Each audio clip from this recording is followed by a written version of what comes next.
Kukunin ko pabalik ang lahat ng ari-arian na ibinigay ko sa aking anak na babae at manugang na lalaki, pati na ang lahat ng investment. At gumawa ka ng isang kasunduan para sa pagputol ng relasyon. Gusto kong tuluyan ng maghiwalay ng landas sa kanila. Pero kung gagawin ninyo po iyan, malulugi sila. Baka maging palaboy pa sila. Yan nga ang gusto ko, malugi sila. Ginang,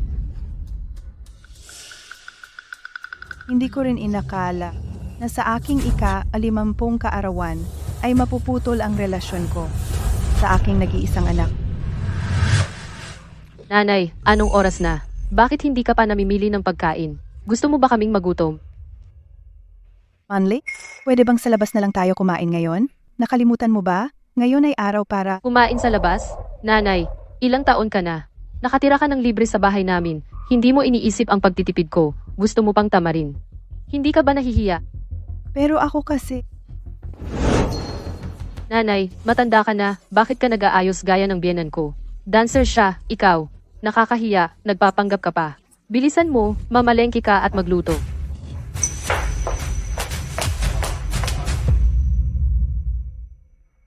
Baka nakalimutan mo, ngayon ay ika-50 kaarawan ng nanay.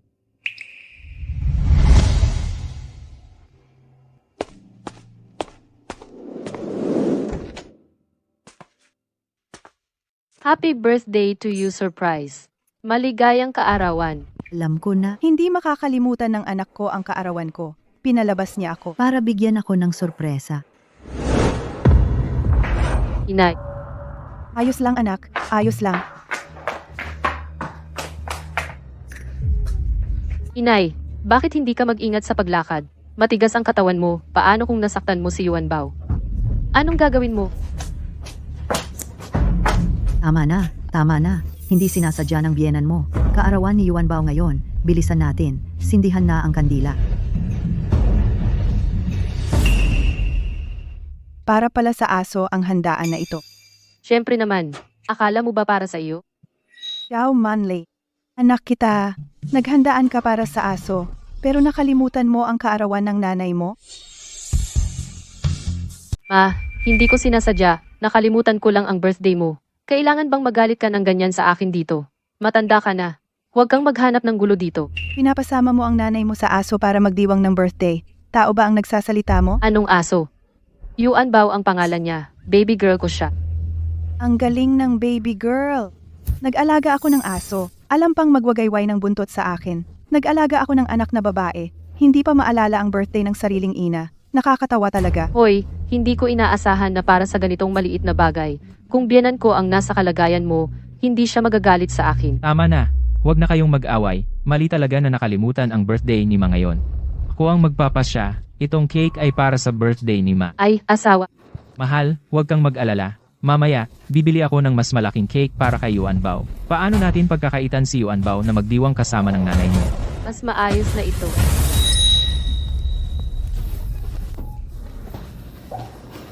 Biyenan, hindi pa mature ang mga bata. Pagsasabihan ko sila ng maayos sa susunod. Pero ang mga kandilang ito ay customized, hindi mababago. Pagtiyagaan mo na lang. Halika, bilis. Umupo ka na, umupo, bilis.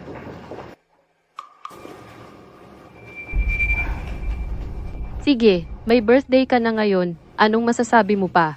Mag-wish ka na. Hindi ko alam kung kailan nagsimula kapag ayaw sa akin ng anak at manugang ko at ayaw nilang kausapin ako. Nagsasalita na lang sila ng French. Ang ina ko talaga. Buong araw, Hindi maintindihan ang sinasabi. Huwag mo nang pansinin ang ina mo. Galing siya sa probinsya. Iba siya sa akin. siyempre iba ka sa kanya. Mahirap at hamak lang siya. Ha ha ha. Sino ang tinatawag mong mahirap at hamak?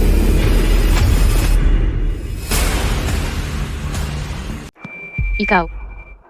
Isang elementarya lang ang natapos mo, di ba? Paano ka nakakapagsalita ng Pranses? Tatanungin kita, sino ang tinatawag mong dukha? Hoy, biyenang, nagkakamali ka. Kamakailan lang, kami ni Manny ay nanood ng pelikulang Pranses. Nagkukuwentuhan lang kami tungkol sa pelikula. Dukha. Itinuro niya ko at tinawag na ganon. Tapos sabi mo nagkukuwentuhan lang kayo? Ma, tama na yan. Sabi na nga ng biyenan ko, nagkukwentuhan lang kami tungkol sa pelikula. Huwag kang magpanggap na alam mo kung hindi naman. Sa puso mo, hinahamak mo talaga ako. Oo, hinahamak kita. Huwag mong isipin na dahil nakapag-aral ka ng konting Pranses, ay mayabang ka na. Pinapahiya mo ako sa harap ng lahat. Hindi pa ba sapat yun? Si, sa wakas, nasabi mo rin ang totoo. Kaya pala sa loob ng maraming taon, pinapahiya lang pala kita sa paningin mo. Ano pa nga ba? Ikaw, maghapon ka lang naglalaba, nagluluto, at ang alam mo lang ay ang magpakamot ng palad para humingi ng pera. May karapatan ka bang magmalaki sa amin? Kung hindi lang dahil kay Manny, akala mo ba makakapamuhay ka ng libre sa bahay namin ng ganito katagal? Kaya pala, ang araw-araw kong paglalaba at pagluluto para sa inyo, ang pag-aasikaso ko sa lahat ng bagay, at ang paglilingkod ko sa buong pamilya ninyo, ay pagiging libreng tagakain lang pala sa paningin ninyo. Ikaw? Ganoon din ba ang iniisip mo? Tama ang asawa ko. Ni piso, wala kang naiaambag sa bahay. Sa loob ng maraming taon, nakatira ka lang sa mansyon naming ito. Kung hindi yan pagiging libreng tagakain, ano pa? Tia. Kaya pala ang pagod ko sa loob ng maraming taon, ay sarili ko lang pala ang may gusto. Sa paningin ninyo, ako ay isang libreng katulong lang. Halika rito. May sasabihin ako sa iyo. Linakaw mo ang cake ni Yuan Bao. Kung gusto mong humingi ng tawad, kailangan mong magpakita ng sinseridad. Kung hindi, ako ang unang tututol. Kung ganoon, kinain mo na lang. Mahal, Baliw ka ba? Ang tapang mong gawin yan sa akin. Ako lang ang anak mo. Kung ako'y iyong inaway, tingnan natin kung sino ang mag-aalaga sa'yo pagtanda mo. Hindi ko kailangan ng tulong mula sa isang walang utang na loob na tulad mo. Aalis na ako ngayon din. Sasabihin ko sa'yo, galit na ako sa'yo ngayon. Kung aalis ka sa bahay na ito, huwag ka nang bumalik kailanman. Sasabihin ko sa'yo, kahit lumuhod ka sa harap ko, hindi kita patatawarin.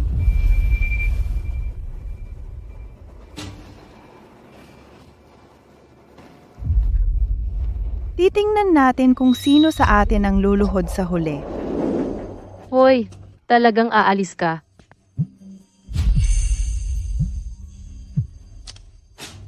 Puntahan mo ako sa harap ng Yichen Subdivision, ngayon din. Sige. Sandali lang po. Pupunta na ako.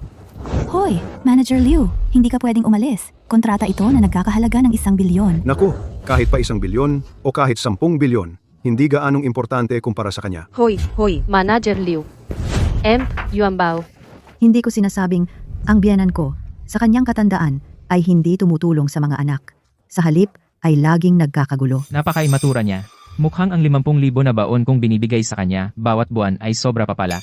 Kapag naubos na niya ang pera at napariwara, tiyak na iiyak at magmamakaawa sa atin. HMP. Akala niya mapapatawad ko siya sa pag-iyak lang.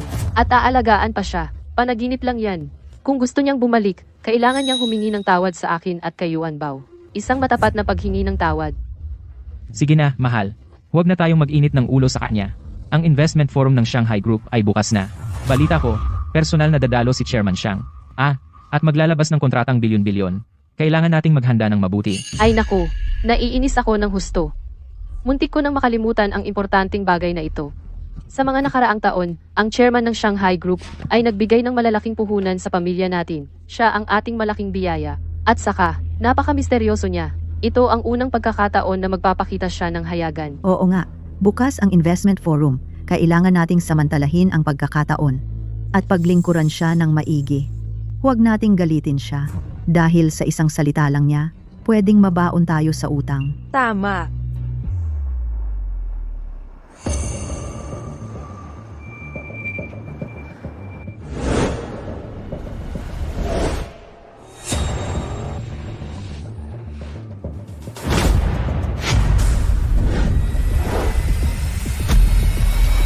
Malugod naming tinatanggap ang pagbabalik ni Chairman Xiang.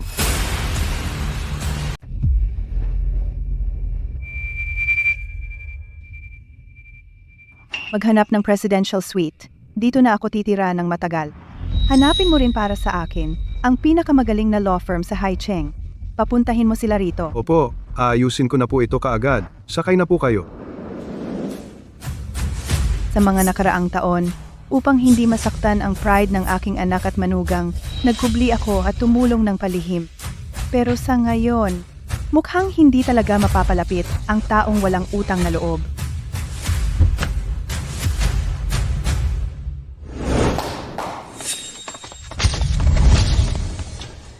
Chairman, ayon sa inyong utos, nabili na namin ang Tianlu Law Firm. Ito po si Attorney He. Magandang araw po, Chairman. Attorney He, nitong mga nakaraang taon, bumalik ako sa piling ng pamilya. Wala akong oras na asikasuhin ang Shanghai Group na aking itinatag. Ito ang mga kaugnay na dokumento. Pakitingnan mo ito. Gusto kong malaman kung gaano kalaki ang aking asset. See ya.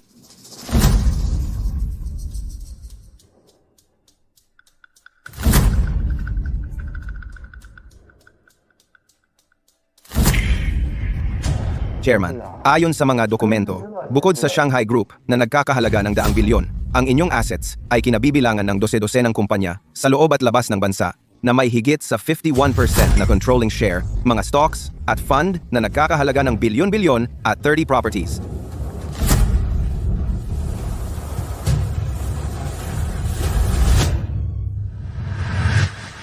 Nanay, Nawala na sa akin si Papa.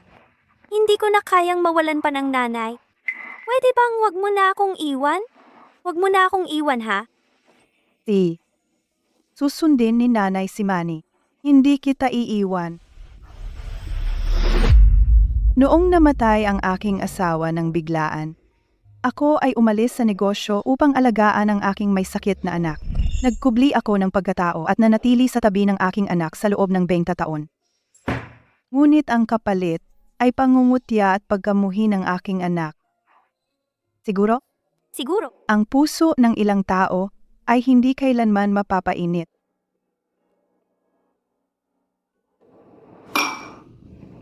Ang plano ko sana, sa aking ika-50 kaarawan, ay ibigay sa kanya ang lahat ng ito. Pero sa ngayon, mukhang hindi na ito kailangan.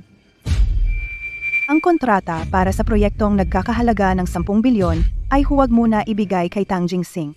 Ang investment meeting bukas, ako mismo ang dadalo para magdesisyon muli. Opo.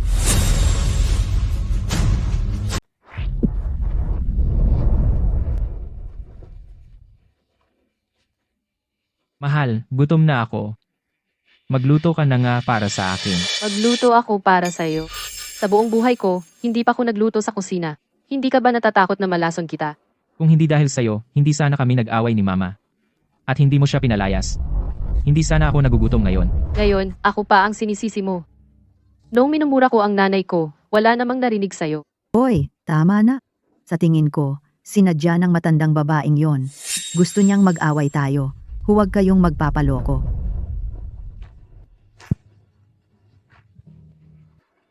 Ma, tingnan mo ang lamesa. Ang dumi-dumi na. Baka pwede mong linisin. Hindi ako katulad ng matandang yon. Ang mga kamay ko ay para sa pagsasayaw, hindi para sa mga gawaing bahay. Kung hindi kaya, kumuha na lang tayo ng katulong. Ang nanay niya, libreng katulong yon, di ba? Bakit pa tayo gagastos? Ang nanay ko talaga, isang salita lang ang sinabi ko sa kanya. Nahamak siya. Kailangan bang umalis siya? Sa tingin ko, inaabuso niya ang sitwasyon. Dahil marunong siyang maglabat magluto, akala niya hindi natin siya kayang tiisin. Malamang naghihintay pa yan na sunduin natin siya. Hanapin ko siya? Imposible. Ako lang ang anak niya. Wala naman siyang pera. Hayaan mo siyang matulog sa kalye ng ilang araw para matuto. Baka sa bandang huli, siya pa ang lumuhod para humingi ng tawad sa akin.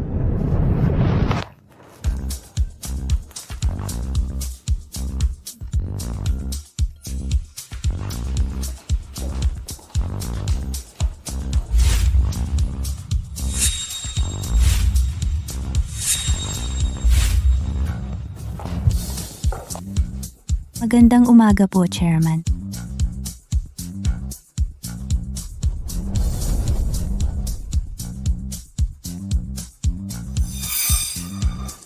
Ang alahas na ito ay mula sa koleksyon ng Maharlika. Nagkakahalaga ito ng daan-daang milyon. Isa lang ito sa buong mundo. Ayos, ito na.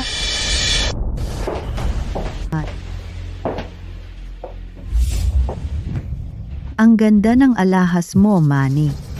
Bakit hindi mo pa ito nasusuot? Nanay, ito ay regalo sa akin ni Chairman Xiang para sa aking kaarawan. Nagkakahalaga ito ng 5 milyon. Kung hindi dahil sa investment meeting ng Shanghai Group ngayon, hindi ko ito isusuot. Sino ba talaga si Chairman Xiang? Bakit napakabait niya sa'yo? 5 milyong alahas, ibinigay lang ng basta, at binigyan pa tayo ng napakaraming investment.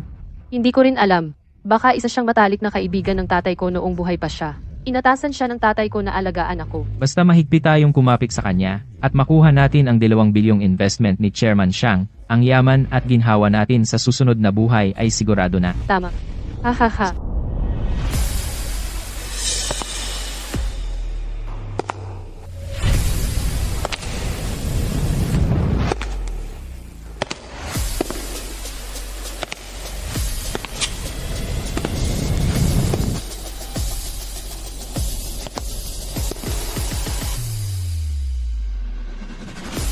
Ito ang negosyanteng naghari sa Haicheng noong nakaraan. Sa kanyang sariling kakayahan, napakalakas ng dating niya. Sabihin mo kay President Liu na tawagan si Joe Manny. Sabihin mo, may malaking sorpresa si Chairman Xiang para sa kanila sa investment meeting. Tipo,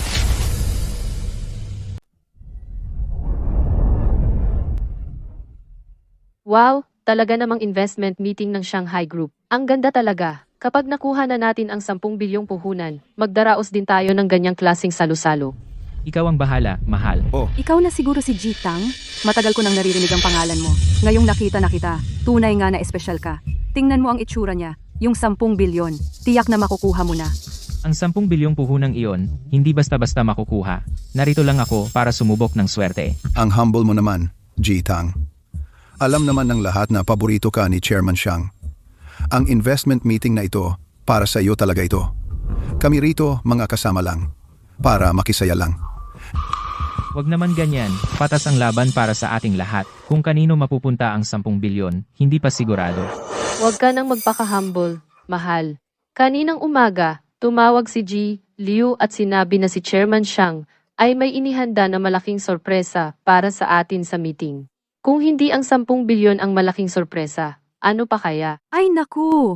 Si Ji Liu ang pangalawang pinakamataas sa Shanghai Group. Sunod lang kay Chairman Xiang.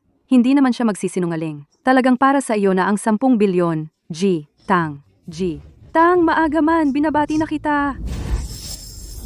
Congratulations.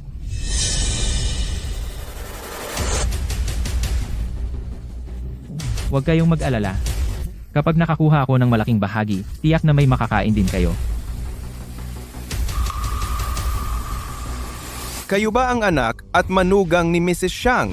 Sino ka?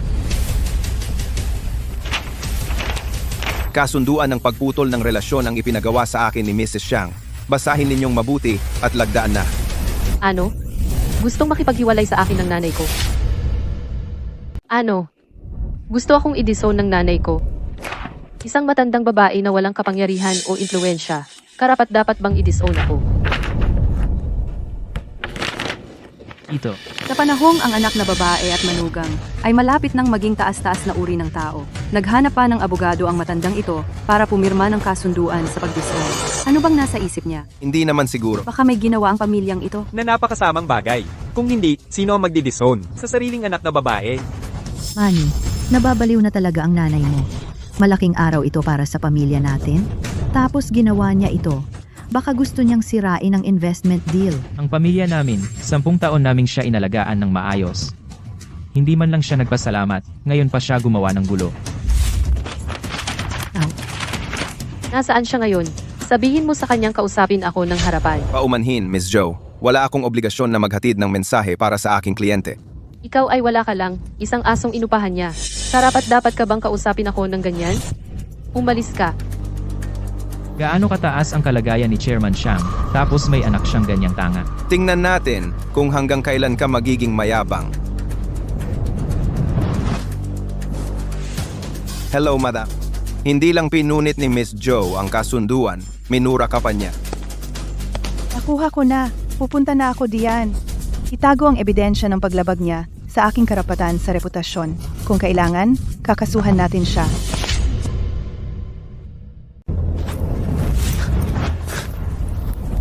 May lakas ka na ng loob, ha? At naglakas ka pa ng loob na maghanap ng tao para gumulo sa investment meeting ng Shanghai Group. Alam mo ba kung gaano kalaki ang investment na ito? 10 bilyon. Kahit ibenta mo yung kalansay mo, hindi pa sasapat sa isang araw na interes. Hulaan mo, ang Shanghai Group, bakit mag-invest kay Tang Jingxing? Ang 10 bilyon na ito. Manager Liu, narinig ko kamakailan lang, si Chairman Shang at ang kanyang anak na babae at manugang ay nagkagalit na. Ang kontratang ito na nagkakahalaga ng 10 bilyon, ilalagay pa rin ba ang pangalan ni Tang Jingxing? Kailangan mo pa bang itanong yan? Mag-ina, walang hindi nagkakasundo. Lalo na si Joe Money, siya lang ang anak na babae ni Chairman Shang. Kapag humupa na ang galit ni Chairman, lahat ng ari-arian niya ay mapupunta sa kanya. Maliban na lang kung ano? Maliban na lang kung napakatanga ni Joe Money at gustong-gustong magpakamatay. Siyempre, dahil sa mga koneksyon ng tatay ko noong buhay pa siya at sa talento ng asawa ko. Hindi naman dahil sa'yo, di ba? Sige, ipapakita ko sa'yo kung sino talaga ang matandang di mamamatay-matay na sinasabi mo. Ikaw, Dumating na si Chairman Shang.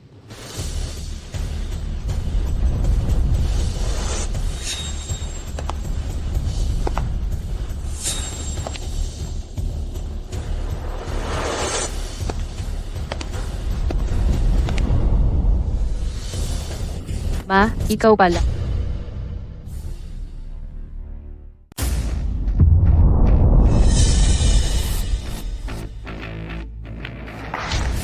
Nanay, ikaw pala.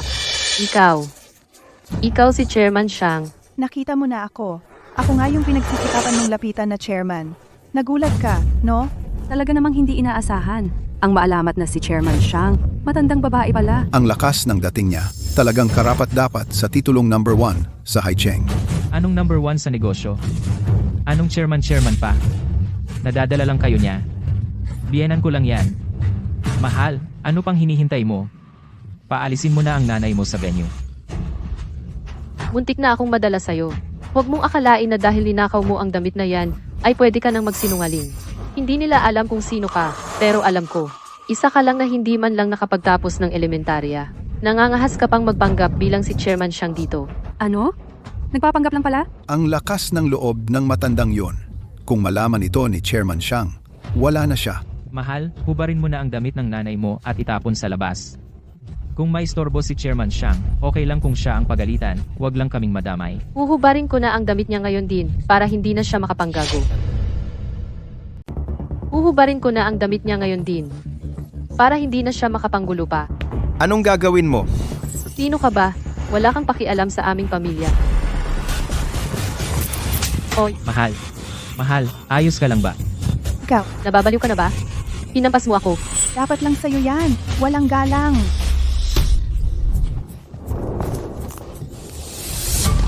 Si Manny, asawa ko na. Kasapi na siya ng pamilya namin. Wala kang karapatang saktan siya. Honey, turuan mo nga siya ng leksyon. Ano? Investment meeting ito ngayon. Maraming importanteng tao ang narito. Palayasin muna natin siya. Pag-uusapan natin yan pag-uwi. Mabuti naman at naiintindihan mo, Ina. Ina, hindi pa ba sapat ang kahihiyan na dinulot mo sa akin? Nagkagulo ka pa sa mismong investment meeting. Umalis ka na rito. Ano? Huwag mo akong tawaging ina. Wala akong anak na walang utang na loob na tulad mo. Kala mo ba gusto kong maging anak mo? Ano pa ba ang kaya mong gawin kundi maglaba at magluto? Yun pala, ang mga pagsisikap ko sa loob ng maraming taon, sa mata mo ay walang kwenta. Hipuin mo ang konsensya mo? Kinain na ba ito ng aso? Ma, ano ang niluto mong napakasarap at ang bango? Ito ay inahing manok na pinabili ko pa sa probinsya. Napakasustansya nito.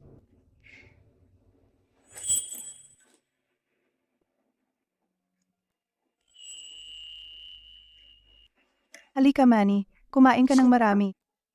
Ma, ang labis mo namang pagpapabor. Si Manny lang ang iniisip mo. Ako ay nakalimutan mo na. Ma, alam kong mahal mo talaga ako. Salamat, Ma. Ma, ang sama ng pakiramdam ko. Manny, nakikita kitang may sakit ang puso ko. Ay parang kinukurot at masakit na masakit. Kung pwede lang, nais kong ako na lang. Ang nakahiga diyan.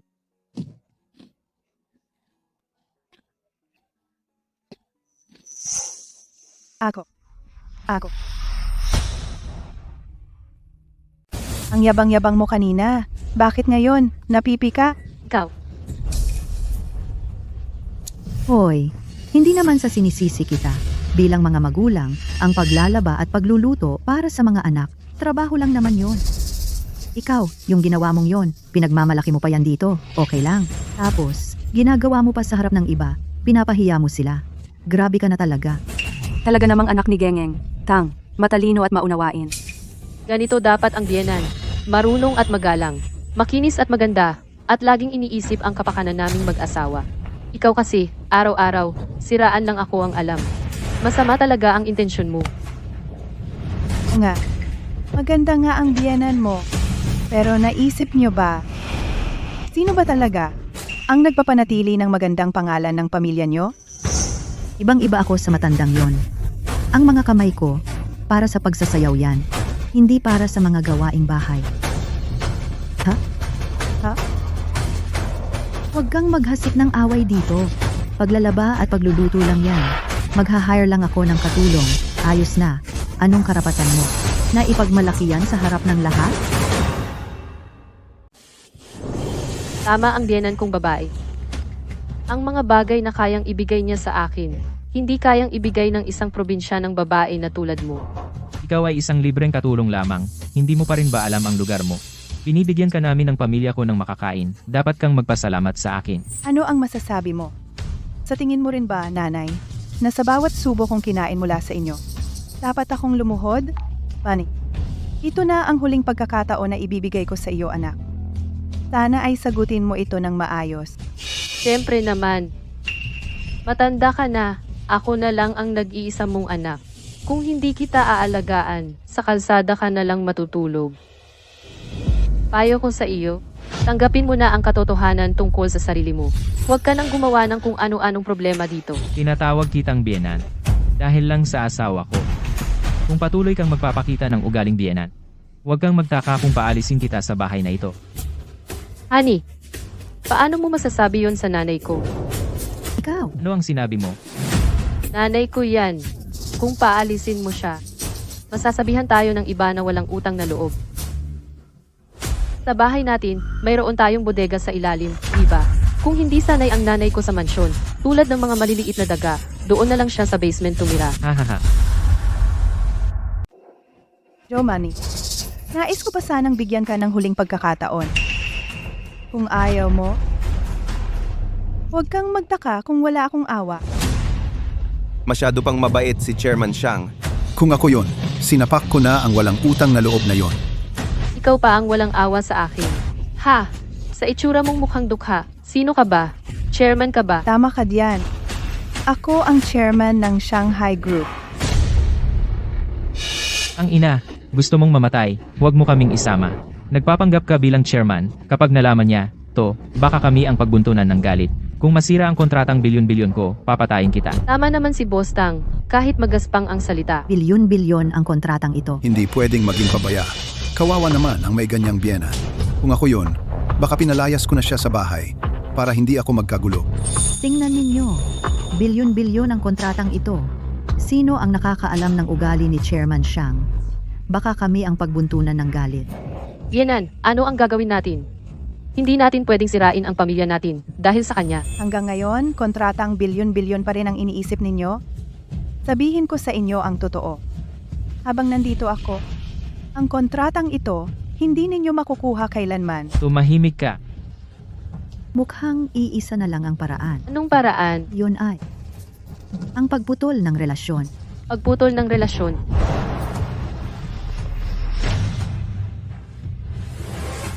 Pagputol ng ugnayan. Diyanan. Nanay ko siya. Manny, malubha na ang sitwasyon ngayon. Kahit para lang sa pamilya Tang, kailangan mong putulin ang ugnayan. Sa baliw na babaeng ito. Tama. Kailangan mong agad na makipaghiwalay sa kanya. Kung hindi, kung dahil sa kanya ay hindi ako makapirma ng kontrata. Huwag kang magalit kung makikipaghiwalay ako sa iyo.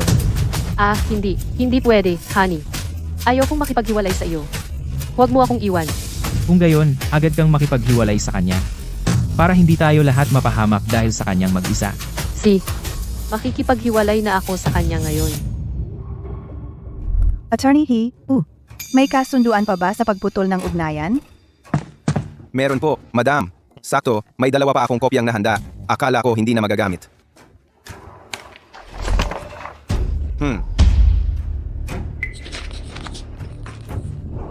Para sa kakarampot niyang pera, naging aso ako sa kanya. Nakakahiya talaga. Tapos na ang pirma. Salamat sa hirap. Madam, una, isang karangalan ang paglilingkod sa inyo. Pangalawa, sa harap ng napakaraming tao, inira mo ang iyong ina. Mas masahol ka pa sa hayop. Ikaw, Tama na. Pirmahan mo na. Mula ngayon, wala na tayong kinalaman sa isa't isa. Mula ngayon, wala nang koneksyon sa pagitan natin. pipirmahan ko na nga. Parang ano ba? Parang gusto pa kita.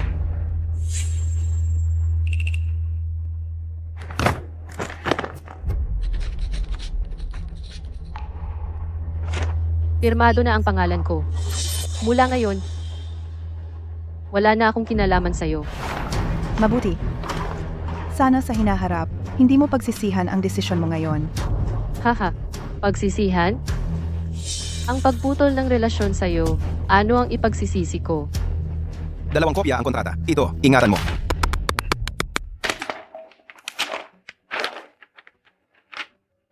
Napirmahan na ang kasunduan ng pagputol ng relasyon. Kahit pagsisihan mo ngayon, wala nang saysay. Pagdating ng panahon, kahit magmakaawa ka sa akin na alagaan kita, hindi kita papansinin. Kung alam mo lang ang mangyayari, bakit ka pa kumilos ng ganoon? Kung ako, hindi ko talaga gagawin sa sarili kong anak. Ang ganitong kalagayan. Sa katandaan, naipagtabuyan ng sariling anak sa sariling tahanan. Iyan ang kapalit ng kanyang pagiging walang galang sa katandaan. Hahaha.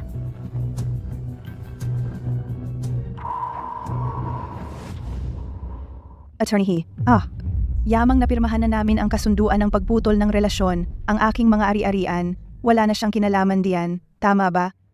Opo, ma'am. Wala na siyang anumang karapatan na magmana ng iyong ari-arian. Mabuti. Gusto kong agad-agad na ipahinto ang lahat ng bank card na ibinigay ko sa kanya at kumpiskahin ang ari-arian na kanilang tinitirhan. Ano ang sinasabi mo? Kunin ang ari-arian. Anong karapatan mo para kunin ang bahay ko? Ang ibang tao, matagal nang nangaagaw ng pugad, akala mo talaga sila na ang may-ari. Ang bahay na tinitirhan ninyo, simulat sa Paul, akin iyan. Gusto kong paalisin kayo ngayon din, lumabas kayo sa bahay ko. Paano nangyari ito? Manny? Hindi mo ba sinabi na sa'yo ang bahay na ito? Ang pagmamay-ari? Paano napunta sa nanay mo? Ito. Noong mga panahong iyon, nanay ko ang bumili ng bahay. Sinabi niyang para sa akin iyon. Pero hindi ko inakala na ganito pala siya katuso. Sa loob ng napakaraming taon, palagi niyang inililipat sa pangalan niya ang bahay. Mahal? Kaya pala ang lakas ng loob mo na makipaghiwalay sa asawa ko. Para lang sa bahay ko. Ang kapal ng mukha mo. Kayo, ang buong pamilya ninyo, kasama ang aso, ay tumira sa bahay ko at inutusan ako ng basta-basta. Ginawa ninyo akong katulong ng libre sa loob ng napakaraming taon. Sino ba talaga ang walang hiya? Akala mo ba, si Jitang pala ay isang palamuning? Isang palamuning lalaki? Haha. Sa araw-araw, mukha siyang disente. Hindi ko akalain na ganoon pala siyang klaseng tao. Anong kalokohan ang sinasabi ninyo? Maniniwala ba kayo kung babalatan ko kayo ng buhay? Manny, sinabi ng nanay mo na siya ang bumili ng bahay na ito. Pero itong malaking apartment na tinitirhan natin, ang halaga ay 3 milyon. Itong babaeng baliw na ito, paano siya nagkaroon ng ganoong kalaking pera? Alam ko na. Tiyak na. Sinarili niya ang mana na iniwan sa akin ng tatay ko. Ang tatay mo noon ay isang katulong lamang. Saan nanggaling ang ganyang kalaking mana? Ngayong araw na ito, ako na ang bahala na pagalitan ang isang masamang anak na tulad mo para mapanatag ang kanyang kaluluwa. Nahampas mo pa ang asawa ko? Patay na ba ako sa paningin mo? Ina, Ayos ka lang ba? Ayos lang. alam mo ba kung sino ang hinampas mo? Gusto mo bang mamatay? Wala akong pakialam kung sino siya.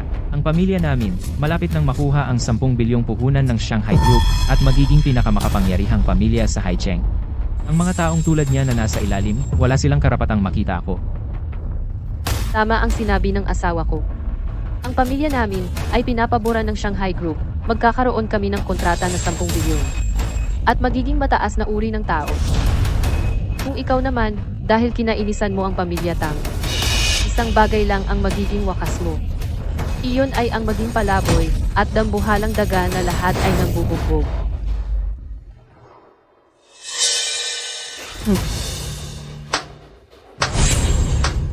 Ganoon ka ba kasigurado na mapipirmahan mo ang 10 bilyong kontratang iyan? Kung ganoon, handa ka bang makipagpustahan sa akin? Anong pustahan? Ang pustahan ay, ang kontratang ito, hindi mo mapipirmahan. Ha ha ha. Sino ka ba? Ang kontrata sa grupo ng Shanghai, hindi ikaw ang masusunod. Akala ko ba kumpiyansa ka? Bakit? Takot ka na? Ayaw mong tumaya? Sinong nagsabing takot ako? Anong ayaw kong tayaan? Pwede namang tumaya. Pero wala ka namang pera ngayon. Anong ipantataya namin sa'yo? Tama ang biyanan ko. Pwede kang tumaya. Pero kung matatalo ka, kailangang ilipat mo sa pangalan ko ang bahay na ito na tinitirhan namin. Ilipat sa pangalan ko. Si, Ha, ikaw ang nagsabi niyan. Maraming nakakarinig. Huwag kang magsisisi. tanggapin ang resulta ng pustahan. Hindi ako magsisisi. Ang kontratang 100 bilyon nakaukit na sa bato para kay Boss Tang. Talo na talaga ang matandang yon. Haha. Pinutol na nga ang relasyon sa sariling anak, ngayon mawawalan pa ng tanging bahay. Ang huling bahagi ng buhay niya, mamumulubi na sa kalye. Kung matatalo ako, ibibigay ko sa iyo ang bahay. Pero paano kung ikaw ang matalo? Posibleng matalo ako. Ang buong Shanghai Group ay kay Chairman Shang. Bawiin ang kontratang 100 bilyon. Isang salita lang yan. Tingnan natin kung paano mawawala ang pamilya ninyo. Kung matatalo ka, gusto ko lahat ng shares ng pamilya Tang ngayon at mga ari-arian. Ang bahay mo, 3 milyon lang ang halaga. Ang shares at ari-arian ng asawa ko ay nagkakahalaga ng 10 milyon. Kung ayaw mong tumaya, wag, hindi kita pipilitin. Sandali. Ataya ako. Honey, tayo. Mahal. Kanina lang, si Boss Liu ay tumawag mismo sa akin. Walang problema dito. Talaga bang papayag kang kunin niya ang 3 milyon? Tama. Matagal na nating tinitirhan ang bahay na ito. May sentimental value na ito sa atin. Hindi natin ito dapat ibigay sa kanya. Pero, parang may kabalang ako sa loob. Kung sakaling matalo tayo. Mabubuwag tayo. Ano ba ang inaantay ninyo? Isang salita lang ang kailangan, taya o hindi. Ano ba ang minamadali mo? Kung nagmamadali kang mamatay, pagbibigyan kita. Tinatanggap ko ang pustahang ito. Mabuti, Atty. He, pakigawan ng kontrata para hindi umurong ang iba kapag natalo. Sige po ma'am, gagawin ko na po. Lahat ng narito ay hindi makakataka. Ma'am, tapos na po. Tapos na po. May tungkulin akong ipaalala sa inyong lahat. Kapag pumirma na kayo, may legal na bisa na ito. Huwag ninyong pagsisihan. Paniguradong mananalo ako sa pustahang ito. Ano ang ipagsisisi ko? Pirmado na. Akin na ang bahay mo. Matanda ka na. Dahil sa paglilingkod mo sa amin sa loob ng maraming taon, nais ko sanang hayaan kang mabuhay. Pero hindi ka nakinig sa payo. Gusto mo talagang ibigay ang tanging bahay mo nang walang bayad sa amin. Kaya ako at ang anak ko, sige, tatanggapin na lang namin. Wala ka ng pera ngayon. Malapit nang mawala pa ang tanging ari-arian mo. Kung magsosorry ka lang, ang 500 pisong ito ay sa iyo na. Matanda ka na. Payo ko. Tanggapin mo na lang itong 500. Ito siguro ang pinakamadaling perang makukuha mo sa huling bahagi ng buhay mo. Oo nga, kapag inaway mo si Boss Tang, parang inaway mo na rin ang buong Shanghai Group. Kung mananatili ka sa Haicheng, hindi ka nga karapat-dapat maging pulubi. Tama nga. Hindi pa napipirmahan ang kontrata. Masyado kayong nagdiriwang. Magsisimula na ang investment meeting. Ngayong araw na ito, magpapakabait ako at hayaan kang makita kung paano namin pipirmahan ang kontratang bilyon-bilyon at maging top family sa Haicheng. Para malaman mo kung bakit ka natalo. Tingnan nyo! Tingnan nyo! Secretary Sue! Dumating na si Secretary Sue! Tingnan nyo. Ang daladala niya, iyon kaya ang sinasabing kontratang bilyon-bilyon. Kumusta po, Sekretarya Sue? Ako si Tang Daing-sing. Magandang araw po, Sekretarya Sue. Ako po si Joe Manny. Kami po ang nakausap ninyo sa telepono kaninang umaga. Kaya pala siya ang anak ni Tagapangulo Siang. Kilalang kilala si Tagapangulo Siang sa kanyang kahusayan. Paano niya nagawang magkaroon ng ganitong walang utang na loob na anak? Hindi ba't narito si Sekretarya Sue para i-anunsyo kung kanino ang kontrata? Bakit parang ayaw niyang makisama sa pamilya ni Ginoong Tang? Hindi dapat ganoon. Baka naman may posibilidad pang magbago ang kontratang bilyon-bilyon. Sekretarya Sue. Ginoong Tang, matagal ko na po kayong naririnig. Binibining Joe, syempre po, kilala ko kayo. Ang kontratang ito ay para sa inyo. Ayos. Talagang para sa amin ang kontratang ito. Magsaya kayo ng husto. Kapag mas mataas ang inyong pinanggalingan. Mas masakit ang inyong pagkahulog. Sek, Sue, gusto ko lang itanong, final na ba talaga itong kontrata? Pwede pa bang baguhin? Itong kontratang ito, personal na hiniling ni Chairman Siang na ibigay kay Miss Jo. Ako ang magbabantay sa paghahatid, maliban na lang kung personal na pumunta si Chairman. Hindi na ito magbabago. Ay, ito ay personal na hiniling sa akin ni Chairman Siang. Wala nang atrasan to. Talagang swerte namin sa'yo, Manny. Sa perang ito, sa buhay namin ngayon, sa susunod na buhay, at sa susunod pa, hindi na mauubos. Ang ganda, honey. Kapag napirmahan na ang kontrata, ako na ang numero 1 sa pamilya Tang. Mula ngayon, mamahaling sasakyan at bahay, gusto namin, meron kami. Sa Family Tree, mag-uumpisa na ang bagong pahina sa pangalan ko. Congratulations! Congratulations, Boss Tang. Itong kontratang ito, personal na hiniling ni Chairman Siang para sa akin. Tapos na ang usapan, sigurado na to. Mawawala na sa'yo ang property mo. Mukhang ang huling bahagi ng buhay mo, sa kalsada ka na lang titira.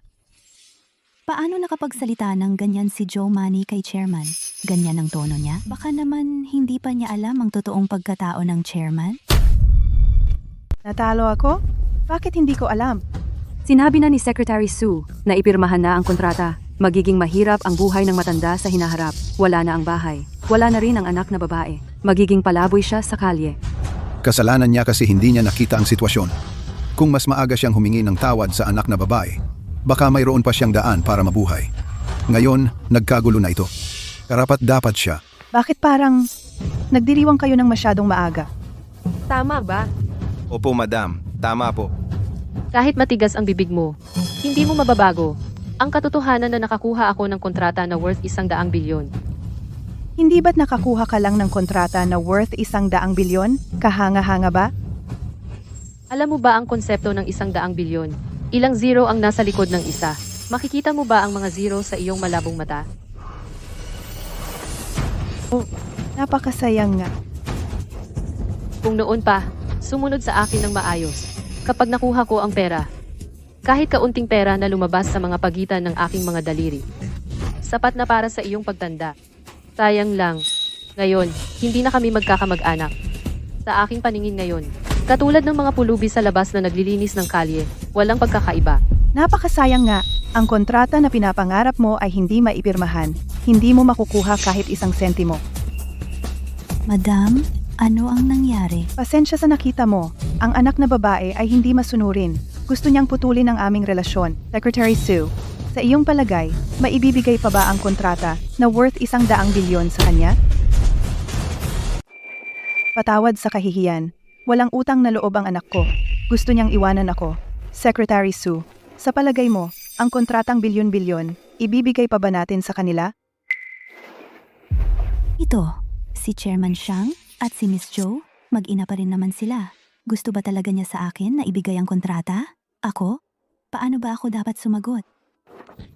Huwag kang maghasik ng lagim sa harap ni Secretary Sue at mag-away tayo dito. Ikaw ang walang respeto sa iyong edad. Ito ang kapalit ng ginawa mo. Karapat dapat ka dyan. Ako rin ay nakatatanda kay Manny. Sa tingin ko, mabait, matalino, at masunurin siya. Oo nga, Secretary Sue, huwag kang maniwala sa isang panig lang ng kwento. Naiinggit lang siya sa amin, kaya sinisiraan niya ang asawa ko. Kung ayaw mong maniwala, tanungin mo sila. Oo, mabait si Miss Joe. Paano siya magiging walang utang na loob? Ang matandang ito talaga. Siya talaga ang may problema. Tama. Nagsinungaling pa siya na siya si Chairman Xiang. Mabait lang talaga si Miss Joe. Sa tingin ko, dapat siya ang lumuhod at humingi ng tawad. Lumuhad ka. Lumuhod ka! Lumuhod ka! Narinig mo ba? Ito ang gusto ng mga tao. Hindi ka marunong rumespeto sa edad mo, galit na ang lahat sa iyo. Payo ko sa iyo, sumunod ka na lang sa kagustuhan ng publiko. Anong pinagtatawa mo? Natatawa ako sa sarili kong kabantugan, pero ikaw ang anak kong taong walang utang na loob. Huwag mong isipin dahil nagpapanggap ka ngayong baliw, ay hindi ka na kailangang lumuhod at yumukod. Panaginip mo lang yan. Kung ayaw mong lumuhod, sige, tulungan kita. Anong gagawin mo? Huwag mong galawin ang kliyente ko. Kung hindi, magiging magaspang ako sa iyo. Tek, Su, noong wala ka kanina, nagpapanggap pa siyang si Chairman Xiang. Dito siya nanggugulo, kahit para lang sa reputasyon ni Chairman Xiang. Hindi mo siya dapat patawarin ng basta-basta. Tama. Ngayon, magsasagawa tayo ng pagpaparusa sa isang kapamilya. Kailangan siyang paluhurin. Para humingi ng tawad kay Chairman Xiang. Tek, Su, sa palagay mo ba dapat akong lumuhod? Kayo ang dapat lumuhod at yumukod. Anong sinabi mo? Sabi ko, dapat kayong lumuhod at magmano sa matandang ginang. Tek, Su, baliw ka ba? Luluhod ako sa matandang bruhang ito. Sek, Su, nagkakamali po ba kayo? Siya ang nagpanggap bilang Chairman Xiang. Hindi nyo na lang siya pinarusahan. Okay na sana. Bakit pa kami dapat lumuhod sa kanya? Hoy, baliw ka ba talaga? Hinampas mo pa ang asawa ko. Honey, okay ka lang. Tinatawag kitang Sek, Su dahil iginagalang ko ang posisyon mo sa Shanghai Group. Pero ako rin ay pinapahalagahan ni Chairman Xiang. Ang paghampas mo sa akin sa harap ng publiko ngayon, dapat may paliwanag ka sa akin. Kung hindi, sasabihin ko kay Chairman Xiang at siya ang huhusga rito. Sige, magreklamo ka. Dahil ang nag-utos sa akin na gawin ito ay si Chairman Xiang mismo. Ano ibig mong sabihin? Magandang araw po, Chairman Xiang. Ha? Si Chairman Xiang. Nababaliw ka ba? Siya lang ay isang taong galing sa probinsya na hindi nakapagtapos ng elementarya. Hindi marunong bumasa ng mga simpleng salita. Paano siya maging ang makapangyarihang Chairman Xiang? Secretary Su, nagbibiro ka lang, di ba? Siya lang ay isang matandang babae na marunong magluto at maglaba. Kahit isang hibla ng buhok ng chairman ay hindi niya kayang pantayan. Ano ba talaga ang nangyayari? Paano masasabi ni Secretary Su na ang matandang babae ay... Chairman Xiang 20 taon na ang nakalipas. Siya ay isang malaking negosyante sa Haicheng. Sabi nila, marunong siya ng maraming lengguwahe. Kaya nagkaroon siya ng maraming negosyo sa ibang bansa. Hindi siya mukhang ganun. Ako ang secretary ng presidente ng Shanghai Group. Sa tingin mo, makakamali ako sa pagkilala sa chairman? Bay, sino ang nakakaalam kung binayaran ka niya para suportahan siya?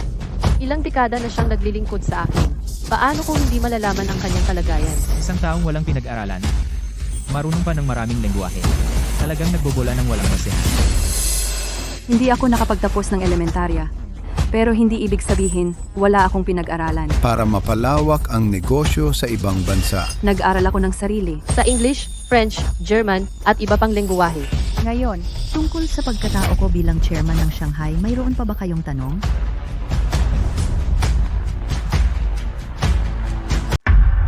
Ikaw, hindi ka ba isang walang kwentang katulong? Paano posible? Paano kayang maraming wika ng iba't ibang bansa? Nagkataon lang yan para sa'yo. Ingles, Aleman, Pranses, 3 wika tamang pagbigkas at fluent. At kayang magpalit-palit anumang oras. Paano posible na siya ay isang katulong lang na marunong maglaba at magluto? Tama si Secretary Su. Siya nga ang alamat na Chairman Xiang. Wala na. Nasaktan natin si Chairman Xiang. Mabubuwag ang aming pamilyang Joe. At hindi na muling makakabangon. Chairman Xiang, ako ay walang malay, hindi kita nakilala. Huwag mo sanang isipin ang aking kamangmangan. Ipagpaumanhin mo. Kalimutan mo na ako. Chairman Xiang, nagsalita ako ng walang ingat. Bulag ang aking mga mata. Ituring mo na lang akong hangin, okay lang ba? Tumayo na kayo. Naloko kayo niya. Ilang salitang banyaga lang yan, siguradong pinagpraktisan niya ng palihim. Anak niya ako. Sino ba siya? Hindi ko ba alam. Tumayo na kayo. Isara mo na ang iyong mabahong bibig. Ganito kaganda ang pagbigkas. Hindi yan natututunan sa isang iglap. Huwag kang. Akala mo ba lahat ay katulad mong tanga? Kung gusto mong mamatay, huwag mo kaming isama. Lumayas kayong lahat. Hoy, huwag kayong umalis. Huwag kayong magpapaloko sa kanya. Hindi talaga siya ang chairman, isang impostor lang siya. Impostor. Joe Manny. Hanggang ngayon, hindi ka pa rin nagigising? Hanggang kailan? Mahal, ano ba talaga ang nangyayari? Totoo bang sinanay mo ang Chairman Xiang? Oo nga, ano ba ang nangyari? Joe Manny, magsalita ka. Kung totoong sinanay mo ang sikat na Chairman Xiang, paano na ang trato natin sa kanya noon? Ang kontrata kong bilyon-bilyon, makukuha pa kaya? Paano pwedeng maging? Chairman ng nanay ko? Kung siya nga, bakit hindi niya sinabi sa akin noon pa? Tiyak na niloloko niya lang ako. Tama, niloloko niya lang talaga ako. Honey, baka naman ikaw rin ay naloloko na niya. Kung siya nga talaga ang Chairman Xiang, paano posible na dito sa bahay natin ay nagsilbi ng tapat sa pamilyang ito ng napakatagal?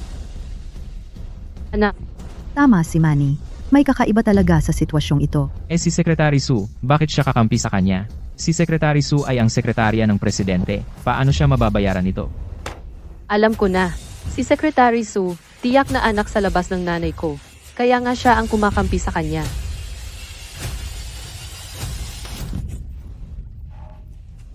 Kung may anak sa labas man ako, matagal ko nang pinatay ang walang utang na loob na anak kong ito.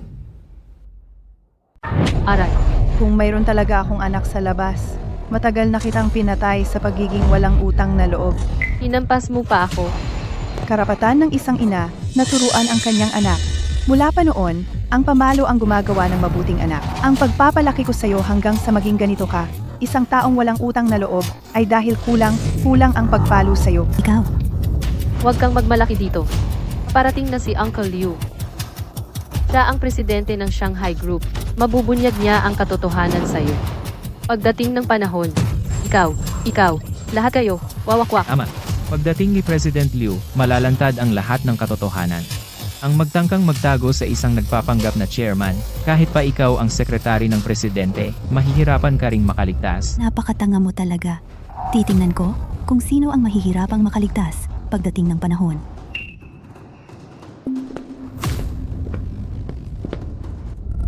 Ano ang nangyayari dito? Nawala na ang mga tao? Uncle Liu, dumating ka na rin. May nagpapanggap dito bilang si Chairman Xiang. At nagkakagulo pa sa investment meeting. Sino ang may ganitong kapal ng mukha na magpanggap bilang chairman ng aming Shanghai Group? Ko ang tinutukoy niya. Ay, Chairman? Ano ba talaga ang nangyari? Ano ang tawag mo sa kanya? Chairman,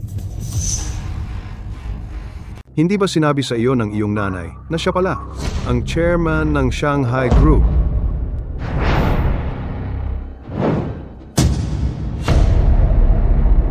kaya pala. Hindi siya nagsinungaling sa akin. Siya nga talaga ang chairman ng Shanghai Group. Matagal ko nang sinabi sa kanya ang totoo kong pagkatao, pero hindi siya naniniwala. Paano siya maniniwala sa isang taong sunod-sunuran sa kanya, walang kibo, naglalaba, nagluluto para sa kanya, at nag-alaga sa kanya ng maraming taon, isang matandang babae lang, ay ang dating makapangyarihang chairman? wala na. Wala na ang lahat. Na-offend ko si Chairman Xiang. Hindi na ako makakabangon pa. Manny, walang magtatagal na galit sa pagitan ng ina at anak. Kahit mabasag ang buto, magkadugtong pa rin ang litid. Ikaw lang ang anak niyang babae. Magsumbong ka na sa kanya para patawarin ka niya. Tiyak na patatawarin ka niya. O, asawa, magsumbong ka na sa nanay mo para patawarin tayo. Huli na ang lahat para magbago. Ang kasunduan sa pagputol ng relasyon. Ay napirmahan na.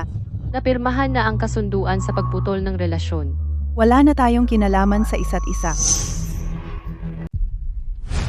Inay, nagbibiro lang ako kanina. Bakit naman seryoso ka agad? Ang kasunduan sa paghihiwalay ay papel lang naman. Ituring na lang natin itong wala na, okay ba? Oo nga, inay. Nakikilala na ni Manny ang pagkakamali niya. Ako rin, nakikilala ko na ang pagkakamali ko. Lahat kami, nakikilala na namin ang pagkakamali namin. Nakikiusap ako sa'yo. Bigyan mo pa kami ng isa pang pagkakataon. Sa hinaharap, magiging mabuting anak kami sa'yo. Hindi ba ninyo naiisip na napakakatawan ninyong tingnan ngayon? May mga bagay na kapag nagawa na, may mga salita na kapag nasabi na, nasugatan na ang puso. Hindi na ito maibabalik pa. Inay, alam ko pong nagkamali ako. Wala na po akong tatay. Pwede bang dahil sa aking tatay, bigyan mo ako ng isang pagkakataon? Huwag mo akong iwan. Nanay, Wala na akong tatay. hindi na pwedeng mawalan pa ng nanay. Pwede bang lagi mo akong samahan? Huwag mo na akong iwan kailanman. Sige, makikinig ang nanay kay Manny. Palagi kang sasamahan ng nanay Manny. Binigyan na kita ng isang pagkakataon. Ngunit ang relasyon nating mag-ina, noong pirmahan mo ang kasunduan sa paghihiwalay, ikaw mismo ang pumutol nito. Noong namatay ng hindi inaasahan ang iyong ama, malubha kang nagkasakit. Upang samahan ka, isinuko ko ang Shanghai Group na aking itinayo. Buong puso akong nanatili sa tabi mo. Ngunit ano ang ginawa mo? Hindi mo pinahalagahan ang aking sakripisyo, kasama ang iyong asawa, kasama ang iyong magandang biyenan. Sa loob ng mahigit isang dekada, pinagmalupitan ninyo ako. Naglaba at nagluto ako para sa'yo. Ilang taon na akong nagsumikap para sa'yo, ngunit sa huli, sa iyong puso. Mas mababa pa ako sa isang aso. Inay, nagkamali ako. Talagang alam kong nagkamali ako. Hindi ko alam na ganito kalaki ang inialay mo para sa akin. Kung alam ko lang noon, hindi ko gagawin ito. Karapat-dapat akong mamatay. Ako ay isang walang utang na loob. Karapat-dapat akong mamatay. Kasalanan ko lahat ito. Hindi ako tao. Hayop ako. Ako ay isang walang utang na loob. Yenan, alam na ng mga bata ang kanilang pagkakamali. Patawarin mo na lang sila muli. Inay, Ginang, ang iyong pustahan kay Tang Jingsing at ang inyong utos sa akin noon tungkol sa pagbawi ng ari-arian. Gawin mo ayon sa dati kong utos. Dapat nilang pagbayaran ang kanilang mga ginawa. Bukod dito, gumawa ka ng testamento para sa akin. Sa hinaharap, ang lahat ng aking ari-arian ay idodonasyon ko sa mga charity. Opo. Ang isang ina ay hindi kailanman ari-arian ng kanyang mga anak. Kailangan niyang maging sarili muna bago maging ina. Sana ang lahat ng ina sa mundo ay magawa ang gusto nilang gawin at mabuhay para sa sarili.